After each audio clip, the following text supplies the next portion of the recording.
All right, everyone. So in the last example, we were talking about adding additional typeface options using a service like Google Fonts, or if you have the Adobe suite, you can use Typekit, which is a similar idea where it basically brings in typefaces from the Adobe servers for people that you can call in your CSS.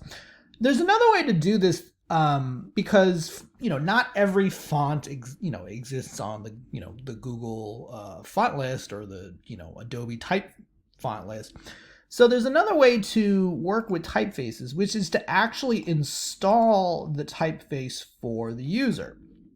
All right, so if you take a look at the files, this is exercise 6. You can actually see I have some font files here. One is called Chewy, one is called Riesling, one is called Varsity. These are what are called TrueType fonts, which is a file format, kind of like in the way that a JPEG is a raster format, or an SVG is a vector format, or a .html is a web page format.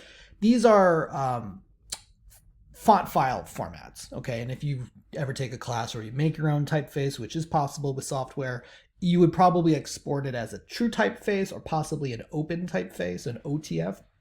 So in order for this to work, you first have to have the font file in your project. Okay, so I actually already have the files here. And what I'm going to do is we're going to install the fonts for the user. Okay, now the way that we do that is we're going to use a CSS method called the @fontphase. So to do that, what you're going to do is go into your cascading style sheet, and you're going to use @fontphase. Okay.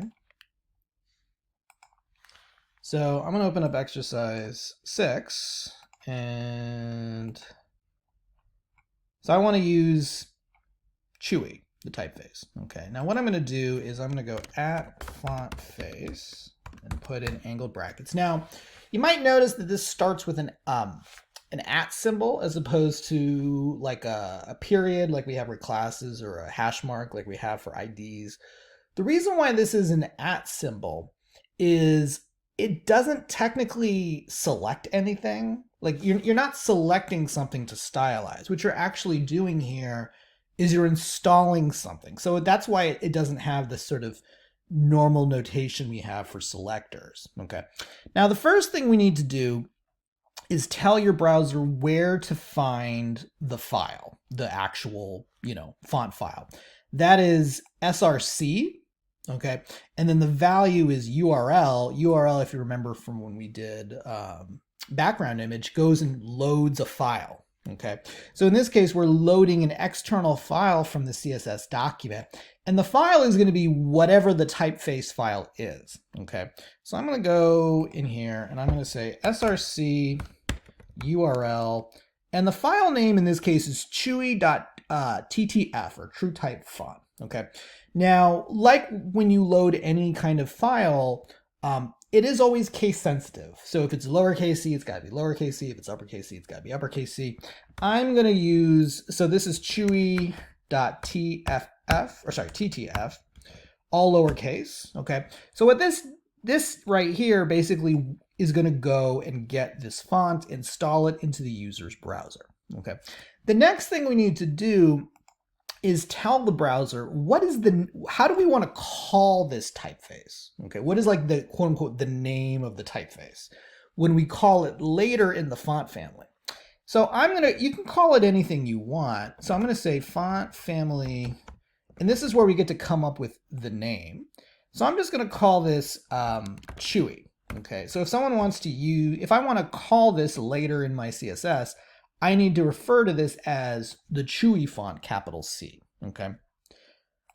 So I'm going to save and let's preview. And you're going to notice that by default, it doesn't actually do anything, because although I installed the font, I haven't actually called the font in my CSS yet. I've only just installed it, but I haven't actually applied it to anything. Okay. So now what I'm going to do is come here to the H1. This is where I can use font family, and I have to use whatever name I gave to this, whatever label for this. And so this is called Chewy. So I'm going to put that in and refresh, and now it should work. And it does. And I get this sort of bubble font here. I'm going to do this again. Why don't we install Varsity? So I need to do another @fontface src to tell the browser where to find the file. And the file is in the same folder in this case as my HTML. If it was not in the same folder, we'd have to do file management of going between folders and whatnot. And I'm going to, it's looking for a file called varsity.ttf. That's going to load the file. Like I said, I want to make sure, we want to come up with a name to label it. So I'm going to call this, you can call it whatever you want. I usually start with a capital just because that's usually how most typefaces are referred to.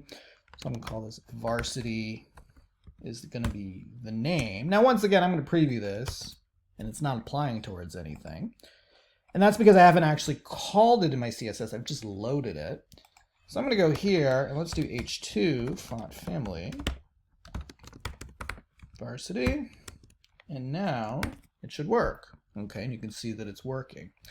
I'll do it one more time. Let's load Riesling, and src equals URL. Let's do Riesling.ttf. This is where I'm going to define the name I want to use when I label this. Let's call it Riesling. And then I'm going to call it in my CSS here, H3, font family, Riesling. Okay. Let's save, and there you go. You get this kind of nice kind of Art Deco kind of look here. Okay. So that's another method. You could use you could use Google Fonts, which is a nice way to do it. It doesn't require installing anything. The downside, of course, is Google Fonts or Typekit doesn't have every typeface. So this is another method for installing a typeface that people may not have on their own computer.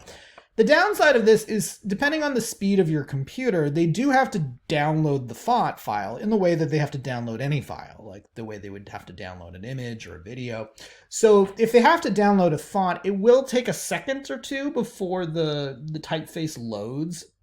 So you may have a second where the text is sort of styled in the default font, like Times New Roman or Helvetica, and then it gets applied. And some people don't like that, but that's just kind of the way it goes with this method. There are ways to kind of minimize or prevent that, but that's a little more advanced. But at least you get the idea that we can extend the number of typefaces that we have available at our disposal.